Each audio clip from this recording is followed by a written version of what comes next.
Estamos disponiéndonos también a... Aló. Vamos disponiéndonos a Aló. acomodarnos, a alabar al Señor y a tomar ese tiempo también para Aló. cantar un tiempito. ¿Me escuchan ahí? ¿Se escucha? Listo. Vamos a comenzar con la primera canción, gracias, recordando lo que el Señor ha hecho por nosotros y acercándonos con agradecimiento, así que por favor guardemos silencio, todos podemos disponernos a ponernos en pie. Nos ponemos de pie, por favor, hermanos. 1, 2.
Que no solo sea mente esa palabra, sino nuestra vida real de agradecimiento, nuestro comportamiento sea ese. Y invitamos al hermano Hernán para el tiempo de oración.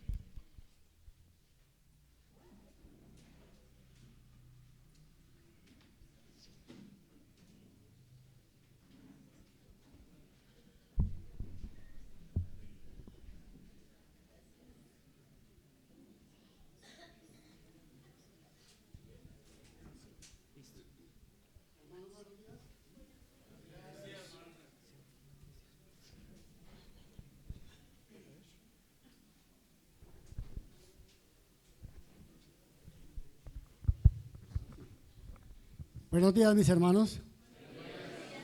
Era que me estaba escuchando yo mismo. Bueno, mis hermanos, los invito a que abramos la Biblia en el Salmo 111, vamos a leerlo para reflexionar un poquito en la oración ahí. ¿Listo? Salmo 111. Salmo 111, amén. Dice la palabra del Señor: alabaré a Jehová con todo el corazón, en la compañía y congregación de los rectos. Grandes son las obras de Jehová, buscadas de todos los que las quieren.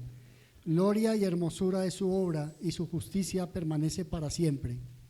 Ha hecho memorables sus maravillas, clemente y misericordioso es Jehová. Ha dado alimento a los que le temen. Para siempre se acordará de su pacto.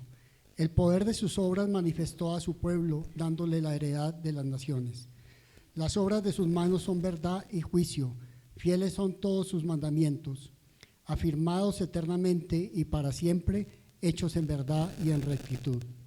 Redención ha enviado a su pueblo, para siempre ha ordenado su pacto. Santo y temible es su nombre. El principio de la sabiduría es el temor de Jehová. Buen entendimiento tienen todos los que practican sus mandamientos. Su olor permanece para siempre. Vamos a orar. Señor y Dios, Padre Celestial, te damos muchísimas gracias en esta mañana, Padre amado, por permitirnos estar acá en tu iglesia con la congregación, Señor. Padre Santo, gracias por todas tus cosas y por eso te alabamos, Señor, con todo nuestro corazón, Padre Celestial. También te queremos dar muchas gracias, Señor, porque son tus obras maravillosas, Señor. También por tu justicia, Señor, que permanece para siempre, Dios de los cielos. Señor, también te damos gracias, Señor, por tus maravillas, Señor, por tu misericordia, por tu paciencia, Dios de los cielos, porque tú esperas siempre, Señor, que todos lleguemos al arrepentimiento, Padre Celestial. Te damos también gracias, Señor, por el alimento, Señor, tanto físico como el alimento espiritual que tú nos regalas, Padre amado. También, Señor, te damos muchísimas gracias, Señor, por estos tus mandamientos, Señor, que tú has colocado, Padre amado, para que nosotros podamos ser obedientes a ti, Padre Celestial. También te damos gracias, Señor, porque tú siempre afirmas tus pensamientos, Señor, en tus mandamientos, en nuestras vidas, Padre amado. Y también ya, Señor, te rogamos para que sea nuestro corazón en obediencia, Señor, intentando, Señor, cumplir con todas tus ordenanzas, Padre amado. Te damos muchísimas gracias, Señor, también porque nos hace también temerosos de ti, Señor, a través de tu palabra. Nos haces también partícipes de tu sabiduría, Señor. El principio de la sabiduría es el temor de Jehová, Padre amado. Señor, en esta mañana, como peticiones personales, peticiones acá de la iglesia, Señor, te queremos agradecer y al mismo tiempo también rogarte, Señor, por la recuperación de Jerónimo Correa, el hijo de nuestro hermano Evi y nuestra hermana Sandra. Señor, rogamos por la recuperación. Gracias por la cirugía, gracias porque todo salió conforme a tu santa y perfecta voluntad. También en esta mañana queremos rogarte, Señor, por la niña Victoria Terán, que es la hija de Angie Forigua, Padre Santo, que están llegando por primera vez a la iglesia, Dios de los cielos. También, Señor, el propósito que tú tengas en la vida de cada una de ellas, Señor. Rogamos por la recuperación, rogamos por un tratamiento, Señor, adecuado, que le des la guía, el entendimiento y la sabiduría a los médicos para que puedan saber de qué se trata su enfermedad, Padre amado. También nuevamente rogamos por nuestro hermano Miguel Manrique, por su recuperación, también dándote gracias por la cirugía que se le hizo, Señor, y que ojalá pueda tener esa recuperación pronta. Rogamos también en esta mañana por la fortaleza física de nuestro hermano Luis Miguel. Gracias, Señor, porque le has conservado, le has fortalecido en medio de sus dolencias, en medio de sus enfermedades, Padre Santo, pero lo tienes, Señor, en pie, lo tienes nuevamente acá en medio de la congregación, Padre Celestial. Seguimos rogando, Señor, por esa recuperación de él. También por su esposa, la hermana Paula, también por la salud, Señor, que en este momento también ha venido afectando, Señor. También rogamos, Señor, porque tuvo un pequeño percance, un pequeño accidente esta mañana, Señor, que le des la recuperación por ahí en el golpe que recibió en su rodilla.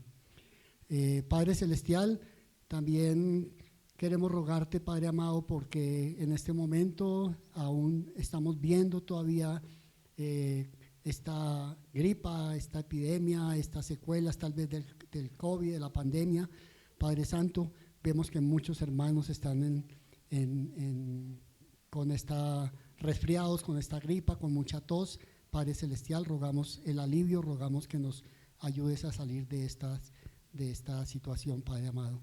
También, Señor, para que tengamos el suficiente cuidado, las suficientes precauciones de poder andar, Señor, tal vez con el cubrimiento, con tapabocas y todas estas cosas, Padre Celestial. También rogamos, Señor, por provisión para algunos de los hermanos que en este momento están de pronto económicamente un poco bajos, o también por algunos que están sin el trabajo, Señor, para que seas tú proveyendo un trabajo digno para cada uno de ellos, Señor. También en esta mañana recordamos a la familia Siachoque, a mi hermano Andrés, a su familia, Padre Celestial. Damos gracias, Señor, por la fortaleza que les has dado, pero principalmente, Señor, te damos muchísimas gracias, Señor, esta paciencia y esta oportunidad, Señor, que dio a su padre, don Marco Siachoque, Padre Celestial, para que conociera de ti, Padre amado, y pudiera ir a tu santa y bendita presencia, Dios de los cielos. También rogamos por nuestro hermano, por Jairo Perdomo, Padre Celestial, que también acabó de salir de un tratamiento del corazón. Padre Santo, una situación ahí con tapamiento tal vez en sus arterias, Dios de los cielos. Gracias, Señor, porque le has dado también a él una nueva oportunidad de vida, una nueva oportunidad también para vida espiritual. Rogamos, Señor, por la salvación de Jairo, Señor. Rogamos por esa decisión que él pueda tomar, Señor. Padre Celestial, también rogamos en esta mañana, Señor, por todos los hermanos aquí presentes, que podamos estar atentos y tengamos esa mente abierta y dispuesto el corazón para recibir la palabra, para recibir la predicación, Señor, pero no solamente eso, sino también poderla llevar en nuestro corazón y poderla aplicar en cada una de nuestras vidas. Santo Dios, te dejamos el resto del tiempo, el servicio, la predicación en tus santas y benditas manos, en el nombre de Jesús. Amén. Esta mañana en la escuela dominical estaban hablando sobre bibliología, ¿cierto? Y habían dos tipos de revelaciones. ¿Cuáles eran? Correcto. Y pues recordando eso, cantemos, pongámonos de pie por favor, mis hermanos. Cuán grande es Dios. Recordemos no solo lo que podemos ver de la naturaleza, sino su propia majestad, su esplendor y vestido en majestad. La tierra alegre está, y que verdad sea esa nuestra alegría y nuestro gozo.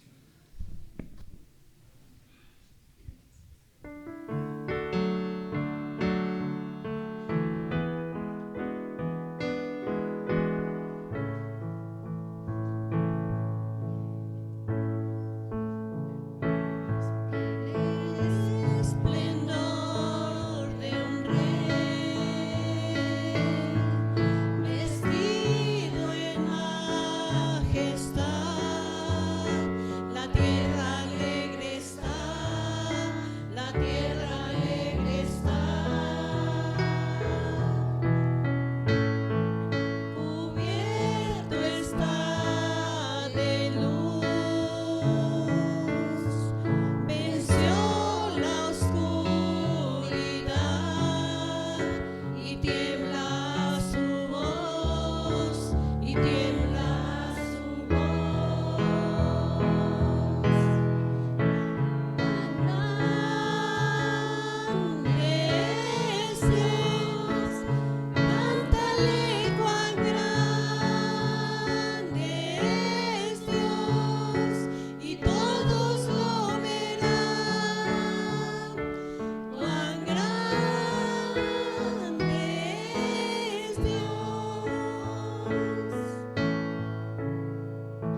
nuestro canto, nuestra vida, que sea esa canción de alegría, porque ya Cristo vino a nuestro corazón. Podemos tomar asiento, mis hermanos, y pasamos al tiempo de la predicación.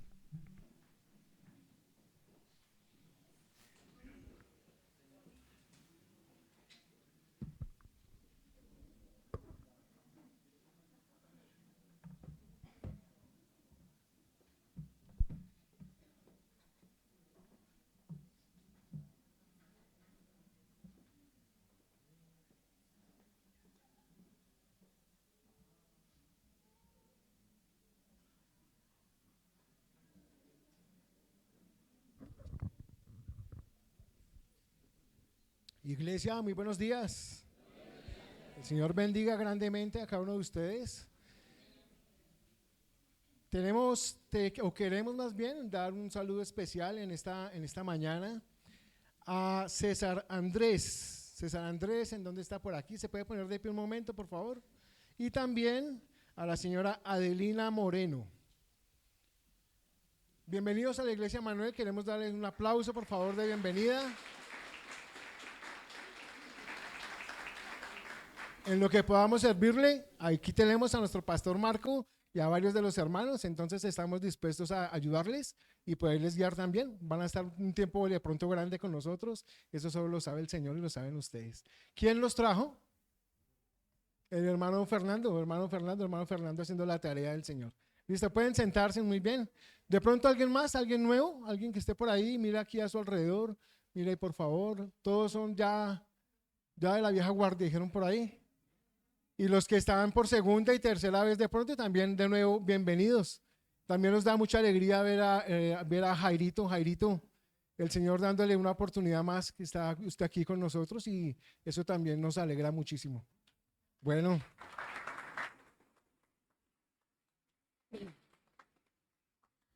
Listo, vamos a entrar en materia. Uy, esto sí no lo he manejado yo. No lo he manejado. Tengo que apuntar hacia allá. Todavía no. Bueno, vamos a entrar en materia y dijimos que íbamos a estudiar. ¿Qué libro vamos a estudiar? La primera carta a los Corintios. Hoy vamos con la primera carta a los Corintios.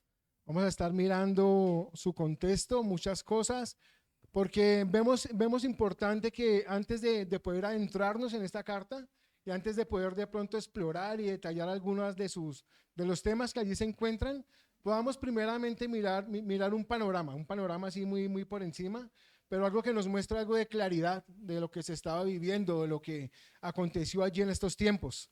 Y para ello cuando digo queremos, lo digo porque no soy solo yo el que va a estar enseñando la carta a los Corintios, va a estar Pastor Marco, va a estar el hermano Michael, va a estar el hermano Nicolás y voy a estar yo. ¿Cuánto tiempo? Yo creo que nos vamos a demorar por ahí 2 años y medio. Ese está largo, ese está larguito. Pero bueno, que sea de provecho para nosotros. Mirando algo de sus contextos, bueno, miremos algo de los contextos. Primera carta a los Corintios. Antes de empezar tenemos que orar o si no, nos va mal. Oremos, pongamos esto en manos del Señor. Mi Padre y muy buen Señor Dios, en esta mañana, Señor, queremos agradecerte por todo este amor tuyo, tu misericordia, Señor, y tu bondad. Te damos gracias, Señor, por todo lo que tú permites en medio de nuestras vidas. Te damos gracias, Señor, aún por las situaciones y las circunstancias difíciles, porque es allí, en medio de esto, Señor, donde podemos asentar más nuestra fe hacia ti, donde tenemos que aprender a depender de ti y donde podemos ver, Señor, la manera como tú también te glorificas. Te damos gracias, Señor, por todo lo que haces, por este tiempo donde vamos a exponer, a estudiar de tu palabra, Señor, y que sea por medio de esta introducción también, Señor, empezar a hablar, Señor, a lo más profundo de nuestras vidas. Te damos a ti la gloria, la honra y te damos alabanza en el nombre de Jesús. Amén. Bueno, la introducción a la primera carta a los Corintios. Tenemos aquí, perdón, tengo que apuntar. Si apuntas aquí también cambia. Bien, es la tecnología. Contexto geográfico. Vamos a mirar algo del contexto geográfico. Corinto fue una de las grandes ciudades del mundo romano.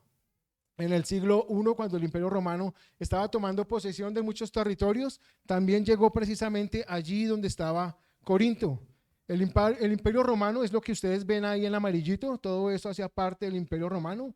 A este lado, si estamos hablando de hoy en día, está España, está Italia, está parte de Alemania, Francia, bueno, muchos países europeos. También encontramos países de Asia y el norte de África, lo que está en amarillo. ¿En dónde tenemos a Corinto en este momento? Ahí no lo van a ver muy cerca, ya se los voy a mostrar más cerquita. Corinto estaba ubicada en una llanura que se localiza, ya les digo en dónde se localiza esa llanura. Esto es una fotico de allí, se encontraba en una llanura que se localiza debajo del elevado Acrocorinto. Eso que ven así como la montañita, eso era el Acrocorinto. ¿Qué sucedía allí? Estaba la parte alta del istmo donde estaba Corinto. Era una fortaleza, pero también se usaba allí para adorar a algunos dioses. Eso lo vamos a ver más adelante. Entonces, esto es Corinto, ubicada en la llanura debajo del Acrocorinto. La parte alta, ahí donde se ve la parte llana, si la ven en la parte de abajo, todo eso de ahí para acá era la ciudad de Corinto. 630 metros de altura tenía esto que estamos viendo como el Acrocorinto. 600 metros de altura y se elevaba en la península del Peloponeso. Los que saben de geografía saben a qué me refiero. Yo hasta ahora me estaba enterando de cosas como estas. Y esto usado como fortificación, también como un lugar de defensa, fue usado como lugar de defensa y adoración pagana. Ahora, miremos el istmo. ¿Qué es un istmo? Un istmo, ustedes pueden ver ahí el mapa y en la parte como central de la imagen encuentran eso es una franja de tierra, un estrecho, y a los lados encontramos dos masas de agua. ¿Sí lo alcanzan a divisar ahí? Sí, ¿verdad? Entonces está en toda la mitad, vemos la franja de tierra, a los lados dos masas de agua. ¿Con esto puedo apuntar también? Ush. ¿Y con qué? ¿Y cuál es el rojito?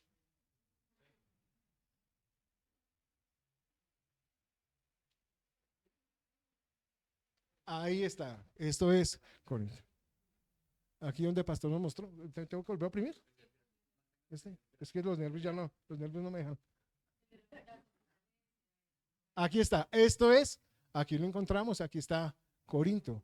Franja de tierra separando dos masas de agua grandes, pueden ser continentes, pueden ser océanos, lo que sea. Este es el istmo de Corinto, donde se encontraba esta ciudad de la que vamos a estar hablando. Esto le dio ventaja de tener tenía una ventaja Corinto y tenía dos puertos. Ahí como le están viendo, al oeste tenía un puerto, al este tenía otro puerto y esta ciudad fue muy conocida, se le puso un nombre famoso, un rótulo, un título para ellos. Se les llamaba la señora de los dos puertos. Eso sonaba fantástico. La señora de los dos puertos, cuando ustedes les hablen de la señora de los dos puertos, recuérdenlo. Están hablando de Corinto. Muy bien. Daba entrada al oeste, que es el lado, así como lo tengo yo, es el lado izquierdo. Ahí daba entrada a todos los países de Europa, especialmente lo que era la bota itálica y todo eso. Todos esos países de Europa venían por ese lado y llegaban al puerto. Ese puerto era conocido con el nombre de Lequeo en la parte oeste. Ahora, en la parte este venían todos los que provenían de Asia, venían los que venían de Egipto, ahí estaban también varios países y este puerto se llamaba el puerto de Cencrea. No sé si lo alcanzan ustedes a ver ahí. Ahí está Cencrea y el otro es Lequeo.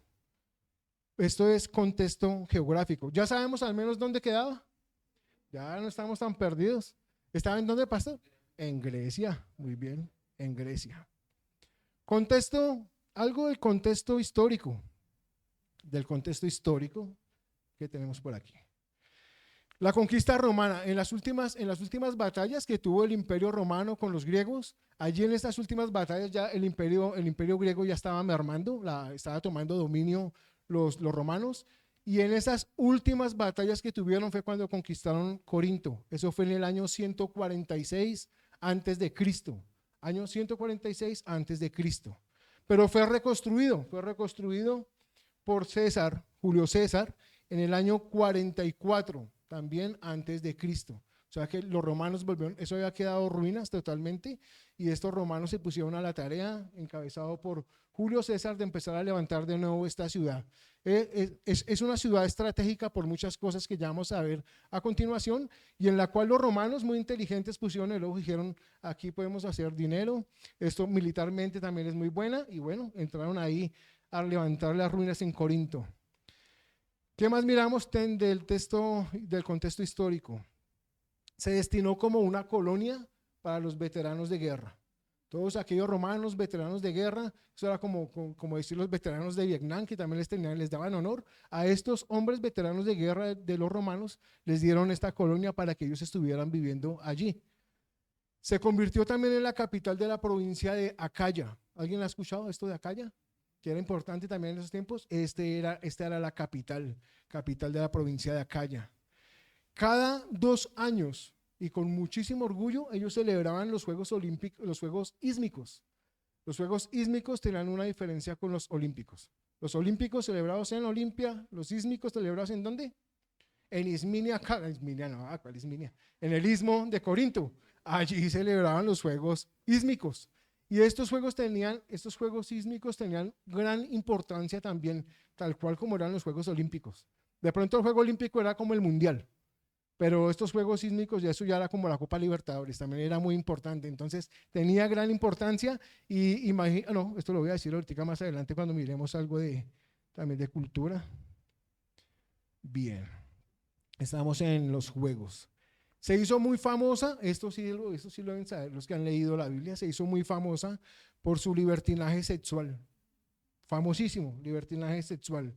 Y es precisamente esto lo que la hizo atractiva.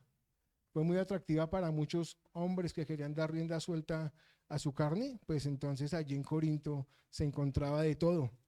Hubo un término popular, un término muy popular, también guárdenlo ahí porque eso va a estar de pronto en alguna de las enseñanzas.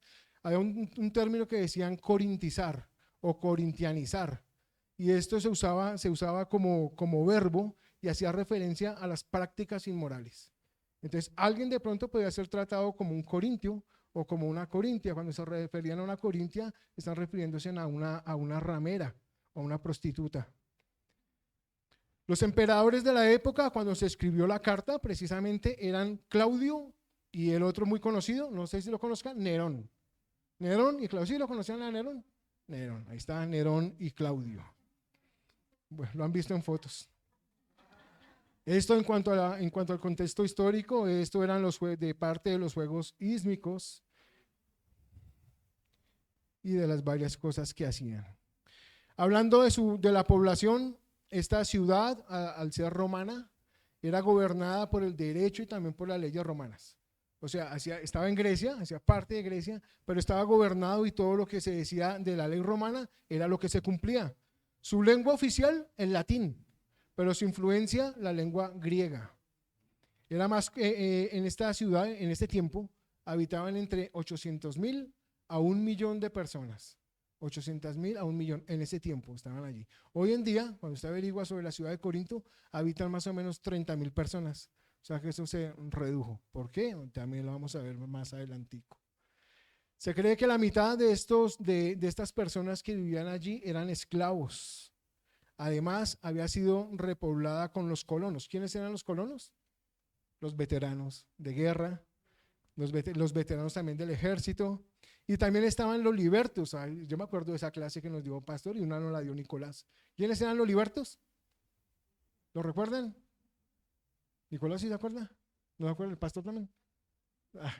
Los libertos. Eran los que habían sido libertos, habían sido esclavos, como su nombre lo dice. También habían comerciantes, artesanos, artistas, filósofos, maestros, trabajadores provenientes de muchos países. Todas estas personas estaban allí. Todo lo que rodeaba el Mediterráneo, toda esta clase de personas llegaron allí a Corinto. Y dentro de ello no puedan faltar los judíos. También estaban allí, también estaban presentes. Eso en cuanto a lo histórico.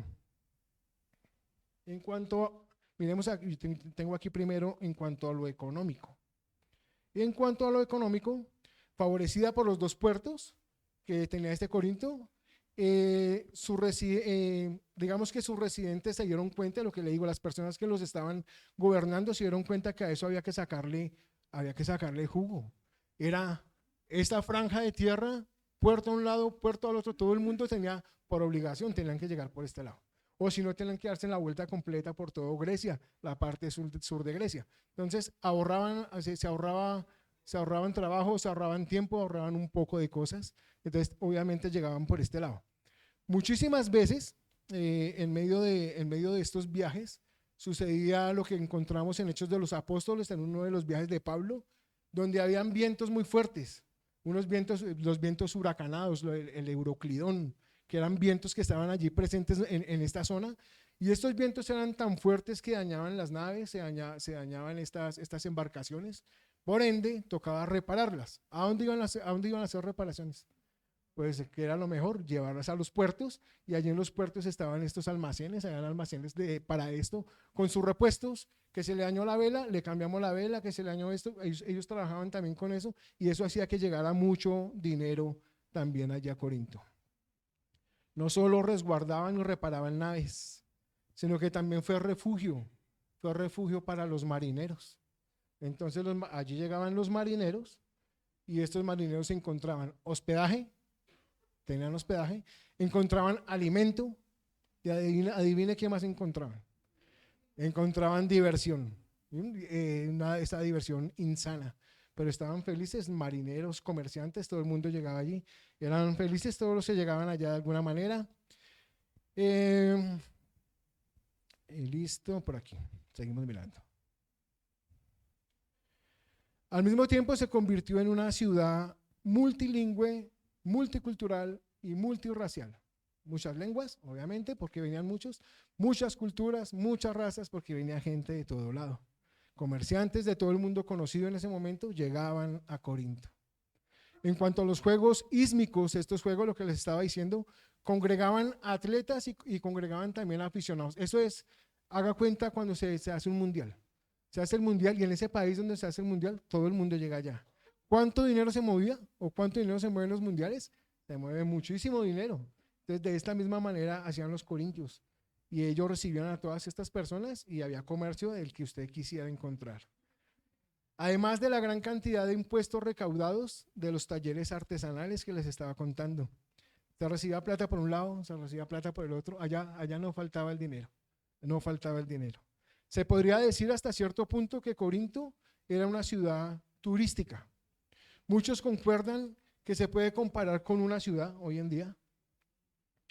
Perdón que aquí me paso un momentico aquí. Y esto se acabó porque ya no retrocede. Ahí fue otra vez. Ahí estoy desde el principio. Listo. No están. Se me desaparecieron las otras. Les iba a mostrar algo. Pero bueno, esta ciudad de Corinto, con todo y su comercio, con todas las personas que llegaban allá, con todas estas posibilidades de poder acceder a prostitutas y cosas que se manejaban en este tiempo, hizo que Corinto se convirtiera en lo que hoy en día puede ser para nosotros, para poderlo tener más claro, como es muy bien César, muy bien, Las Vegas. Esa ciudad de pecado que hoy conocemos, que es Las Vegas, eso era igualitico Corinto, total, le faltaba de pronto luces y le faltaban los casinos, ¿sí? Pero el resto, eso era tal cual como Las Vegas, ciudad del pecado. Contexto religioso. El imperio había dado a la ciudad libertad religiosa. Entonces los romanos sagaces, ellos no quisieron coger a las personas y presionarlos con una sola creencia, una sola fe, no, había esta libertad, como también de pronto la tenemos nosotros hoy en día. No había ningún problema de lo que se creyera, de la fe, no importa lo que usted crea, todo es que usted no le cree problemas al Estado. Si usted no le crea problemas, tranquilo, crean lo que su merced quiera. Poseían una docena de templos, y los que les gusta la historia saben algo de esto. Poseían una docena de templos dedicados a sus dioses. Esto es lo que se conoce como el panteón grecorromano. Cuando hablamos del panteón, estamos hablando del conjunto de dioses, de todos esos dioses que tenían ellos en este momento. Entre esos dioses conocidos estaba Zeus, Hera, Poseidón, Ares, Hermes, Atenea, Apolo, Artemisa y Afrodita. Que esa Afrodita es clave allí en Corinto. Afrodita. El más sobresaliente de todos allí en Corinto, ¿cuál? Afrodita. La diosa del amor y la diosa de la fertilidad. Ella se convirtió en la diosa de los marineros. Entonces, como en nuestros tiempos también hay así ídolos parecidos, en ese tiempo estos marineros también salían con sus barcas echando pito por al frente de las iglesias evangélicas después del 20 de julio. Hacían sus celebraciones. Para ellos, pues claro, digamos que su madre, la patrona, era esta Afrodita, la diosa de los marineros. Seguimos por aquí mirando, ¿qué más tengo? Esto está ubicado en la Acrópolis, en las que les mostré ahorita, y esto alude a un lugar de una ciudad que se encuentra elevado, como también les mostré, y me llamó la atención eso. Utilizaban esta Acrópolis o el Acrocorinto, que tenía que ser la parte alta. Y cuando usted mira hoy en día donde se practica la idolatría y se practican estas cosas, es tal cual. Pareciera, después de tantos años, pareciera que nada de esto cambia. Entonces, miramos acá, estamos en Bogotá, y en Bogotá tenemos algún lugar así alto que tengamos. Bueno, entonces sí. Y si usted va a Cali, en Cali también encuentra otro, y en Medellín hay otro, y así por todas las ciudades. Perfecto. Entonces, por todos lados se encuentra de esto. Estaba allí en la Acrópolis. Estaban en la parte alta, y en esta parte alta estaba este templo, estaba Afrodita, y allí trabajaban, trabajaban más o menos 1000 prostitutas. 1000 prostitutas, dedicadas ellas a los rituales todas las noches. Todas las noches de estas 1000 prostitutas descendían de allá, bajaban, ¿y a quién encontraban abajo? Pues a toda esta cantidad de personajes, los pilotos, marineros, los que estaban comerciando, todo el mundo que estaba ahí. Y obviamente pues era parte también de un comercio, pero era una forma de, según eso, hacer como un honor, como hacer era también algo muy, muy religioso. Sí, no era solo comercial, también hacía parte de su cultura y de dar ofrenda a esta clase de dioses. ¿Cuál era su ofrenda? Acostarse con estas prostitutas. Eso era parte de la ofrenda. La forma de adoración, relaciones sexuales sagradas. Esa era la adoración, relaciones sexuales sagradas. Y de esta manera dejaban allí su ofrenda. Algo también para resaltar. Estudiando esto, Pastor nos dijo de unas mujeres llamadas etairas. Etairas o tiene otro nombre. Bueno, la vamos a definir con etairas. Geishas ya para lo que conocemos hoy en día en Japón. Y estas etairas, estas señoras prostitutas, eran no solamente prostitutas, sino que eran mujeres que pertenecieron de pronto a la clase alta y en algún momento quedaron como esclavas por el dominio romano y lo que había sido, pero eran mujeres cultas, eran mujeres muy educadas, tanto así que estas etairas prestaban de pronto su servicio sexual y aparte del servicio sexual también enseñaban a estos hombres en cosas. Habían etairas que enseñaban la flauta, habían etairas que enseñaban cosas de la cultura. Y en todo estaban allí. Los hombres organizaban sus simposios, se llamaba esto. Los hombres organizaban sus simposios, llegaban ellos allí en una especie de carnaval masculino y ahí empezaban a llegar ellas, solo ellas, las etairas, eran admitidas en donde estaban los hombres de clase alta, donde podían pagar mucho mejor y donde obviamente después de tener sus relaciones y todo, se podían hablar sobre la cultura. Mujeres muy, muy, muy educadas. Estas eran las etairas. O heteras también se conocía. La palabra significaba compañera o cortesana. Listo, en cuanto a las esclavas. Estas etairas también, físicamente, mujeres muy bonitas, pero además tenían esta formación intelectual muy marcada, también artística. Ahora, estamos hablando de religión, ¿no? Y decimos que también la influencia de los judíos, eso también marcó allí una diferencia. Era también, y esto se me quedó aquí nomás. Aquí tenemos a Afrodita, al lado izquierdo mío, Afrodita. A este lado es la misma, ustedes la ven, es igualitica, en la misma foto. Y esa es Venus. En los romanos es Venus, pero están hablando de la misma Afrodita. Y si usted dice, es que Afrodita nació, fue allá en Grecia, no, eso no nació en Grecia, eso venía de más atrás. Y eso viene por allá de Egipto con una tal Isis. Y eso nació fue en Egipto, no, eso también viene por ahí más atrás. Entonces eso es una repetición de la repetición de la repetición, pero siempre han estado ahí esta clase de ídolos.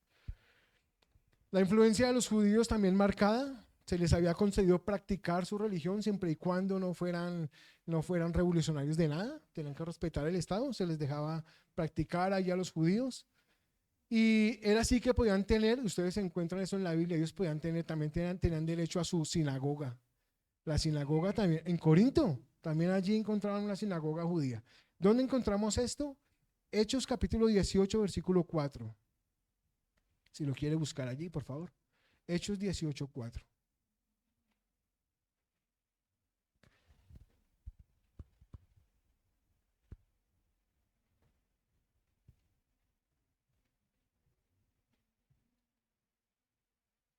¿Lo tenemos?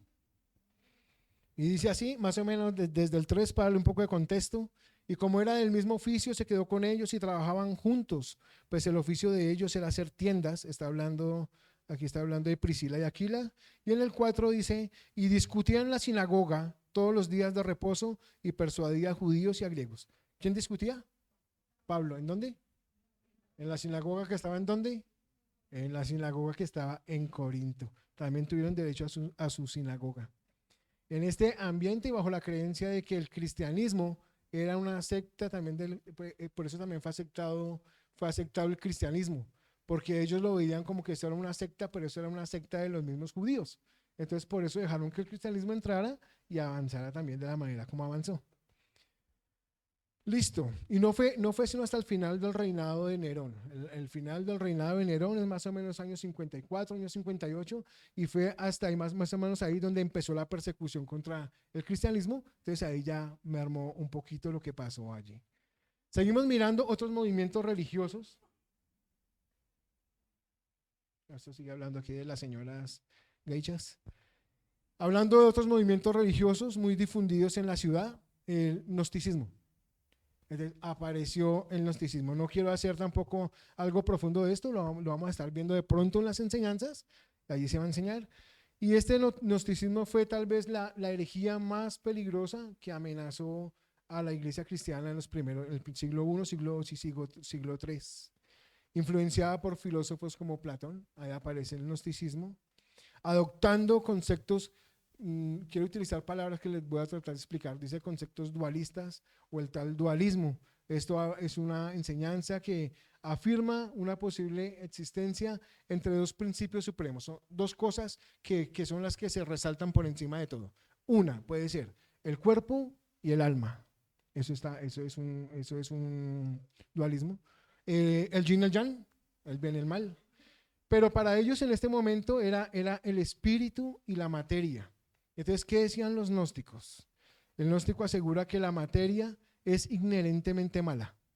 La materia es mala, la carne, lo que tenga que ver con la carne es malo. Y el espíritu, al contrario, el espíritu sí es bueno. Y hasta ahí podría uno decir, bueno, pues no están de pronto tan errados, aunque tienen sus cachis. Pero lo más tremendo que fue que ellos decían que como la materia es mala, entonces con la materia y con la carne se podía hacer lo que usted quisiera. Y usted puede tener los pecados más tremendos, pero no importa porque es que la materia es mala, pero el espíritu sigue permaneciendo bueno, puro. Entonces cuando usted muere, parte también de su creencia, cuando usted muere, su carne quedó ahí, ¿sí? Destrozada, totalmente contaminada, pero el espíritu, podríamos decirlo en nuestras palabras, todos vamos para el cielo. Eso todos vamos para el cielo. Era algo así lo que se manejaba. Ahí sí ya el problema era grave. Ahí sí ya era más grave. De allí crecen dos corrientes. El ascetismo y el otro son los libertinos. En cuanto al ascetismo, ellos decían la carne debe sufrir. ¿Por qué la carne debe sufrir? Porque como sabían que era totalmente mala, la carne debe sufrir para ser de pronto controlada. ¿Y cómo la iban a controlar? Entonces eso nacieron muchas cosas. Monasterios. Entonces vamos para los monasterios, vamos a desligarnos de todo, cero televisión, cero salir a la calle y ver mujeres, cero todo lo que tenga que ver con contaminación. Entonces, monásticos se encerraron, ellos allí solitos, encerraditos. Nacieron monásticos, ermitaños, otros cayeron en la autoflagelación. Entonces, no, hay que castigarla, ¿no? Ahí es que darle autoflagelación.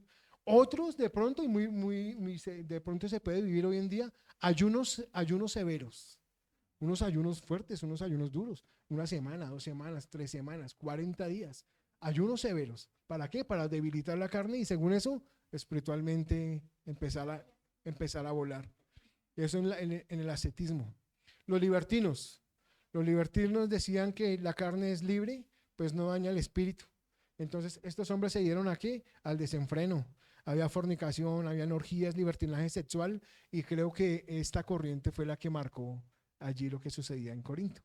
Lujuria que tiene que ver no solo sexual, sino todo exceso que estimule los sentidos.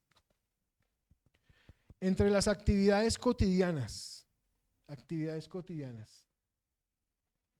aquí. En cuanto a las actividades cotidianas, se desarrollaba todo este mover de la ciudad de Corinto se desarrollaba alrededor de las plazas, en los múltiples edificios. Allí había una plaza central que es el Ágora está bien pronunciado, el Ágora, y allí era donde se reunían todos, el mercado estaba allí, el comercio se movía allí, y aparte de eso también allí en medio de ellos se movían unos hombres que les gustaba también pasear por ahí por estas plazas, hombres admirados. Esto se parecía a lo que sucedía en Jerusalén. En Jerusalén los que se paseaban por todo lado eran estos fariseos, que les gustaba mostrarse, ellos con sus filacterias desfilaban su vida espiritual, ¿no? Entonces ellos eran los espirituales de los espirituales, los fariseos, y la gente con la boca abierta mirando a los fariseos. Allí era diferente, allí ya no estaban los fariseos, allí estaban unos que eran los sofistas, eso no lo enseñó pastor. Los sofistas eran los hombres sabios, los intelectuales, los hombres con una forma de hablar que cautivaban. Ellos eran los que estaban allí paseándose, y la gente, pues claro, déjenme usar esta palabra, totalmente tramados, con lo que hablaban, con lo que decían, con las influenciaban muy fácil, jalaban, ellos estaban detrás de los sofistas, eran los hombres duros, todos querían pertenecer a uno de los grupos de los sofistas, pero queremos pertenecer a algo de ellos, porque era la sabiduría. Si usted revisa y busca esa palabra sabiduría en 1 Corintios, la va a encontrar cada ratico, sabiduría, la sabiduría, la sabiduría, la sabiduría. Por algo será también que el Señor habló de esto. Ellos estaban también allí. Alrededor del Ágora estaban otros edificios donde había edificios civiles y también edificios o templos religiosos. Y entre estos edificios civiles y también de las ciudades que habían, estaba el templo de Afrodita, el templo de Asclepio. Este Asclepio en el romano es Esculapio, que es el dios de la medicina, el dios de la salud. Estaban también 2 teatros grandísimos para diversas presentaciones que hacían, y también estaban allí el Tribunal de Justicia, un tribunal como un palacio de justicia aquí en Bogotá, así estaba, el Tribunal de Justicia. Esto lo encontramos ¿en dónde? Hechos capítulo 18, versículo 12.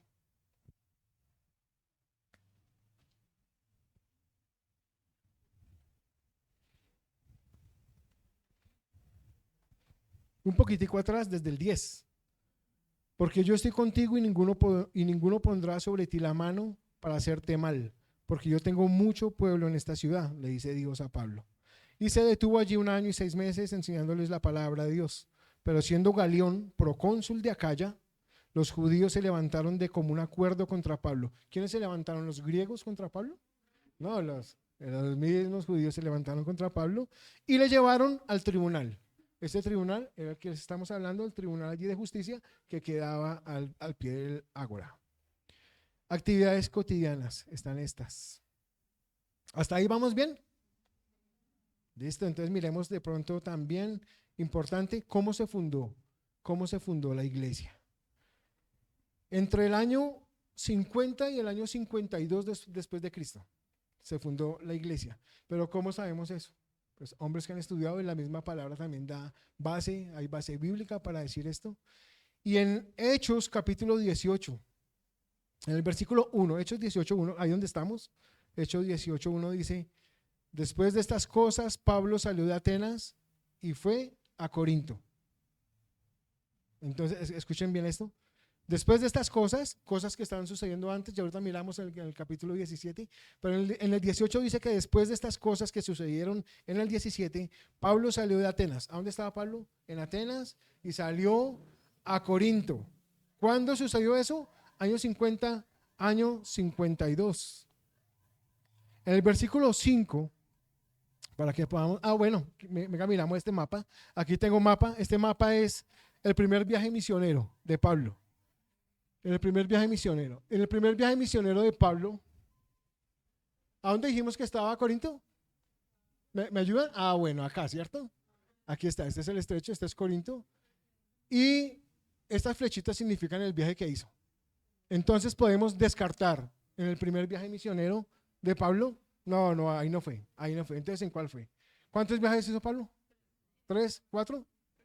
3. Entonces, puede ser el segundo viaje misionero. Ahora, en el segundo viaje misionero, ¿qué es lo que nos dice? ¿Qué es lo que leímos en el 18:1? ¿A dónde estaba Pablo? Pablo estaba en Atenas. Atenas queda aquí. ¿Y de Atenas pasó a dónde? A Corinto. Entonces, ahí ya sabemos, los mapas nos ayudan, los historiadores nos ayudan, la historia está ahí. Y claro que sí, años 53, 57, ahí está en el segundo viaje que hizo Pablo, llegó a Corinto. En la primera carta a los Corintios, vamos a la primera carta a los Corintios, capítulo 16.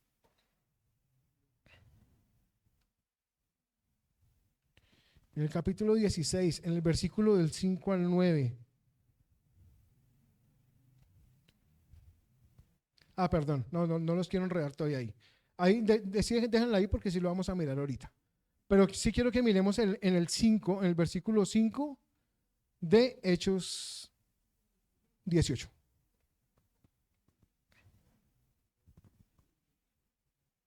De Hechos 18, el 5. Y de ahí del 5 podemos ver lo que estaba pasando en estos días allí en Corinto. Recién llegó Pablo, dice lo siguiente: y cuando Silas y Timoteo vinieron de Macedonia, Pablo estaba entregado por entero a la predicación de la palabra, testificando a los judíos que Jesús era el Cristo. ¿En dónde estaba dedicado Pablo a esto? En Corinto. Pero oponiéndose y blasfemando estos, les dijo, sacudiéndose los vestidos: vuestra sangre sea sobre vuestra propia cabeza. Yo, limpio desde ahora, me iré a los gentiles. Y saliendo de allí, se fue a la casa de uno llamado Justo. ¿De dónde salió? No se salió de Corinto, él se salió de la sinagoga, donde le estaba hablando a los judíos y les dijo, pues ahora ya no, me salgo de acá y me voy para donde ¿quién? Me voy para donde Justo, no porque fuera Justo, sino que se llamaba Justo. Digo, yo me voy con Justo, y Justo, que casualmente tenía una casa ahí cerca de la sinagoga, ahí nomás estaba. Él salió y entonces, golpeó y se entró de Justo. Allí empezó el primer grupo familiar de Corinto. Allí iniciaron y parece ser el inicio ya del resto de cosas que vienen. Y Crispo, el principal de la sinagoga, creyó en el Señor. Estoy en el 7. Y saliendo de allí se fue a la casa de uno llamado Justo, temeroso de Dios, la cual estaba junto a la sinagoga. Y Crispo, el principal de la sinagoga, creyó en el Señor con toda su casa, y muchos de los corintios, oyendo, creían y eran bautizados. Empezó el Señor a hacer lo que sabe hacer, salvar. Y empezó el avivamiento, podemos decirlo de alguna manera, un avivamiento allí en medio de estos corintios. ¿Listo? Muy bien. Esto en cuanto a la iglesia. ¿Cuándo se escribió? Ahora miremos cuándo se escribió la carta. ¿Cuándo se escribió? Fue más o menos entre el año 53 y el año 57.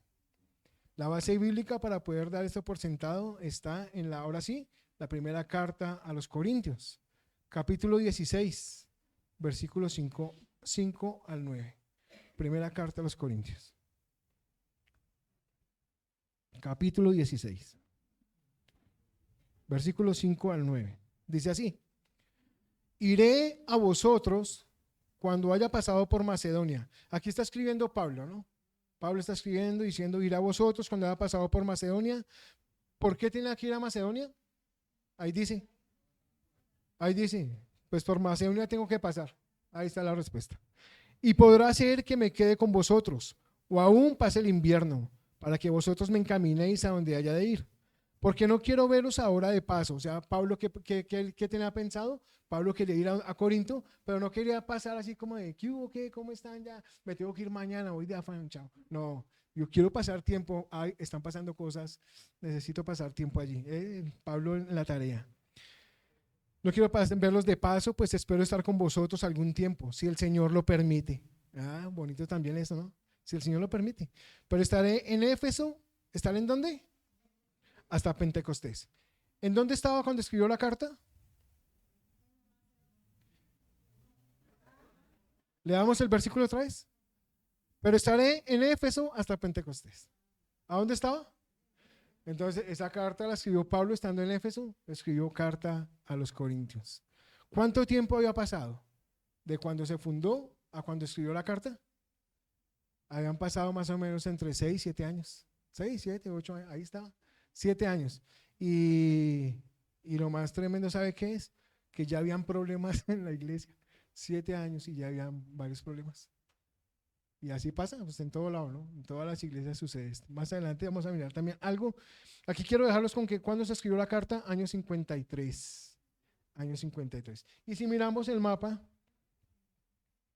dice, esa ruta está tal cual como lo está diciendo aquí en Primera de Corintios. Cuando haya pasado por Macedonia, entonces está en Éfeso. Aquí está Éfeso, aquí es donde está Pablo escribiendo la carta, y les está escribiendo que cuando él llegue a ¿dónde? A Macedonia, y después de que pase por Macedonia, ¿por qué? Porque tenía que ir a Macedonia, dice ahí. Después de que pase por ahí, ¿va a ir a dónde? Va a estar donde ellos. Hace su recorrido y llegó a Corinto. Listo, esa es la primera carta.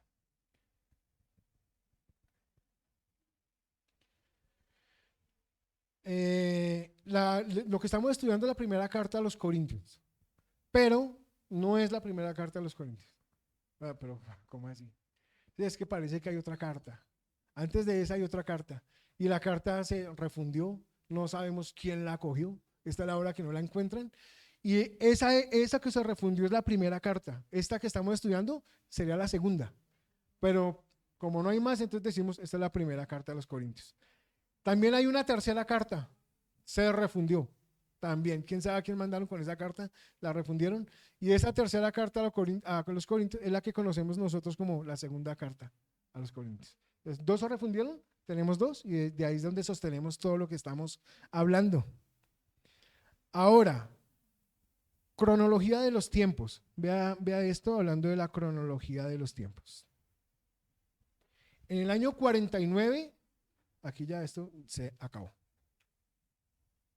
En el año 49, del año 49 al 51, es el segundo viaje misionero. ¿Cuánto duró este viaje? Este viaje duró 2 años. Allí se fundó la iglesia en Corinto. Tengámoslo presente, este viaje duró 2 años, segundo viaje misionero, dura 2 años y se fundó la iglesia de Corinto. En el año 50, Pablo está en Corinto. Es la primera visita que se está haciendo. Esa visita, cuando fundó la iglesia Pablo, él estuvo 18 meses, estuvo allí con los corintios. ¿Qué estuvo haciendo Pablo?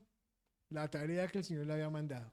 Evangelizando, enseñando, discipulando a todas estas personas, levantando de pronto liderazgo, haciendo lo que el Señor le había mandado. Ahí estuvo 18 meses, año y medio, una tarea dura, pero el hombre incansable. Año 50 al año 51, Pablo escribe estando en Corinto. ¿Qué escribió Pablo estando en Corinto? La primera y la segunda carta a Tesalonicenses. Cuando Pablo escribe esto, solo se había escrito otra carta que era Gálatas.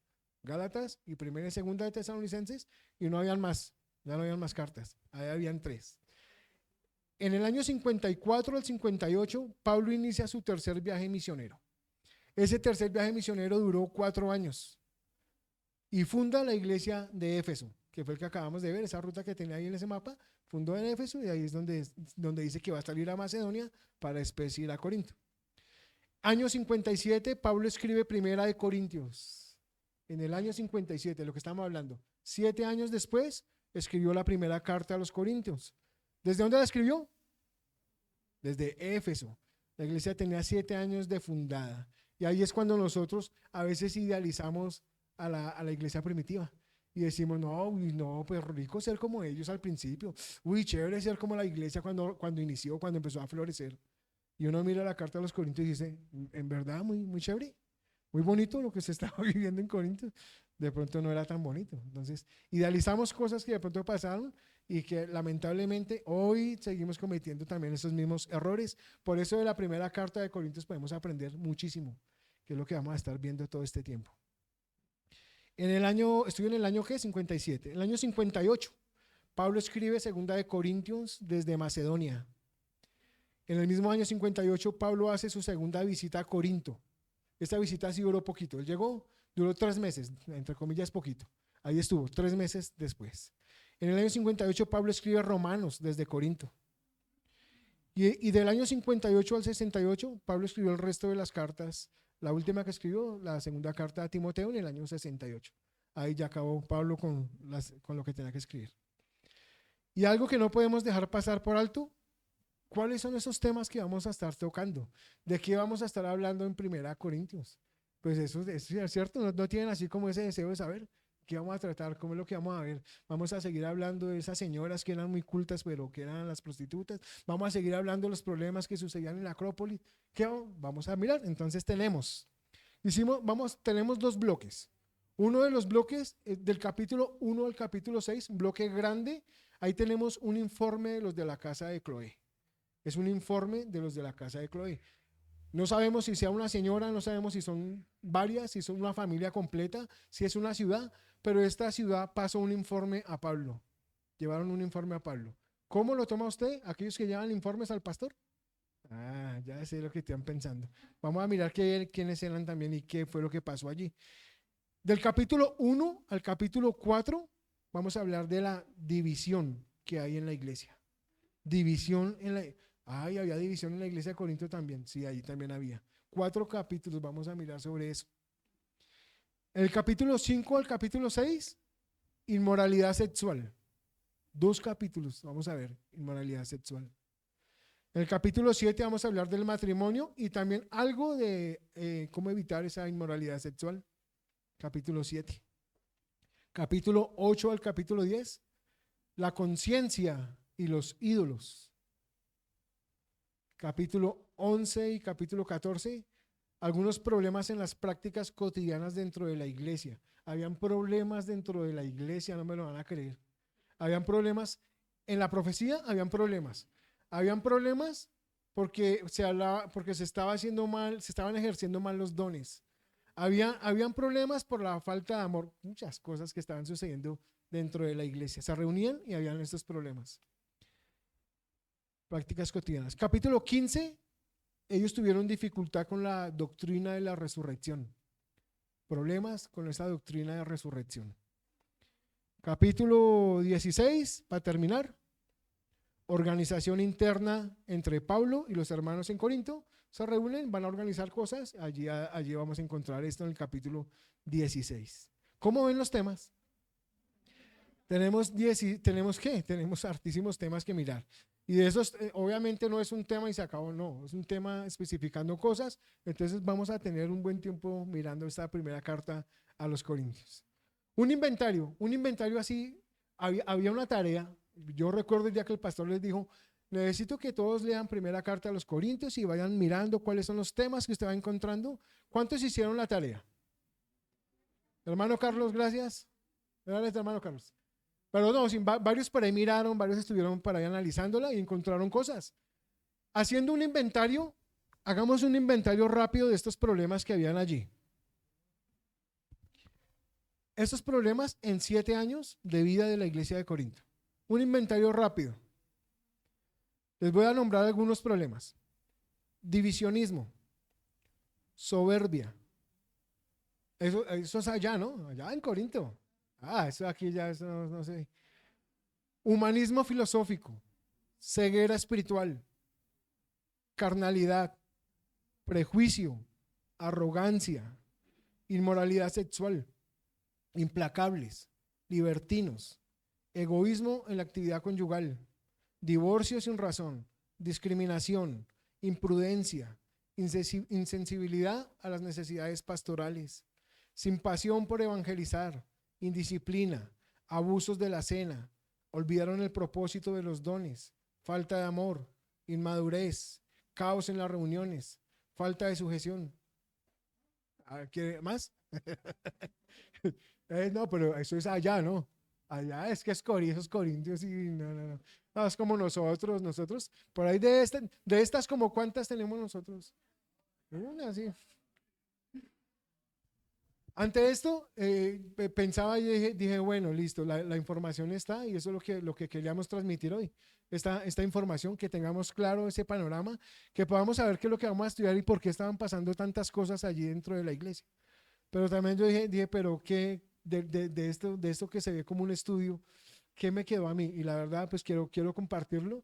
Lo que me queda a mí es poder mirar definitivamente esa misericordia. La misericordia de Dios es grande, nueva todos los días, como lo dice su palabra. Estamos hablando de Corinto, una ciudad que se puede llamar así, una ciudad de pecado. La ciudad del pecado era Corinto. Y allí, en medio de ese pecado y en medio de todas esas cosas que podemos ver y que se vivían allí el Señor también metió su mano. Y la obra fue grande. ¿Y cuántos de estos corintios se salvaron? ¿Cuántos judíos que vivían allí se salvaron? Es una obra, me deja ver definitivamente la obra del Señor. Su misericordia, me deja ver su gracia, me deja ver de su amor, que no es un amor como el de nosotros, a veces así, todo como bien blandito. Y también me da esperanza. ¿De qué me da esperanza? De poder ver iglesias que de pronto en nuestros tiempos, de poder ver que de pronto llegan muchas personas, de gozarnos, como por ejemplo hoy que viene César y que viene su mami, que vienen ellos dos que también están acá, de ver que el Señor sigue haciendo obra, de que siguen llegando personas, de que los que estamos creciendo, de que esas cosas transmiten mucho gozo, mucha paz. Y esto es la obra definitivamente del Señor. No tengo más para decirles porque creo que ya les dije harto. Eso sería. Los esperamos dentro de 8 días. ¿Quieren saber cómo empieza esto? Esto va a empezar muy bueno. No se lo pueden perder. No se lo pueden perder. 2 años larguitos de pronto estudiando la primera carta a los Corintios. Otra más, como para concluir. No, esperen, no se vayan, esperen. Recuerden dejar los afanes. Otra cosa para concluir es que allá en Corinto, en medio de todo ese pecado y donde se veía todo oscuro, que la verdad uno no da un peso por eso, allá en medio de eso hubo una luz. Esa luz es la luz de Cristo y esa luz de Cristo estuvo puesta sobre la iglesia. Crecía la iglesia, crecía la luz. Hombres, mujeres comprometidos con Cristo que empezaron a dar más luz allí en medio de las tinieblas. Lo mismo pasa con nosotros. Nuestro contexto hoy en día es muy bonito, es un contexto muy sano, hermanos, es un contexto muy parecido a lo que pasaba en Corinto. Y si usted mira algunas áreas, de pronto está peor. Ahí en ese contexto, aún en esta ciudad, en este barrio, tenemos que ser también esa misma luz. A eso fuimos llamados, que podamos nosotros obedecer a nuestro buen Dios. Oremos. Mi Padre y mi buen Señor Dios, te damos gracias, mi Señor, por esta tu palabra. Gracias, Señor, por lo que podemos ver allí en la carta de los Corintios, poder analizar cada uno de estos contextos, la vida de estas personas, aquellos que tuvieron este tiempo, Señor, sobre la tierra, aquellos que estuvieron en esta época, la manera en cómo se manejaron, cómo también, Señor, tropezaban con el pecado, así como muchos de nosotros también muchas veces tropezamos. Pero aún en medio de esto, Señor, podemos ver tu mano, podemos ver tu misericordia y podemos ver tu gracia, Señor. Levantando tu iglesia, Señor, ayudando a la iglesia, poniéndola como esa luz en medio de las tinieblas. Y sobre esto, Señor, quiero rogarte en esta mañana, en esta tarde ya. Queremos rogarte, Señor, porque también nosotros podamos tener eso en nuestra mente, que seamos conscientes de las cosas que estamos haciendo, Señor, para ti, de la manera en cómo estamos viviendo. No podemos vivir, Señor, como de pronto muchos de ellos estuvieron viviendo en esta época. No podemos ser también nosotros tildados o llamados en algún momento como un corintio o una corintia. Queremos es agradarte, Señor, y queremos ser llamados como unos cristianos de verdad, unos cristianos transparentes, cristianos que viven y que se esfuerzan por vivir en santidad, por caminar en la piedad. Eso queremos ser para ti, Señor, agradarte. Te pedimos, obviamente, Señor, que nos ayudes, que sean tus fuerzas sobre nosotros y que sea también parte de nuestra disciplina y parte, Señor, de nosotros en el empeño de poder también extender el evangelio y de vivir definitivamente para ti. Te damos a ti la gloria, te damos la honra y la alabanza. En el nombre de Jesús. Amén.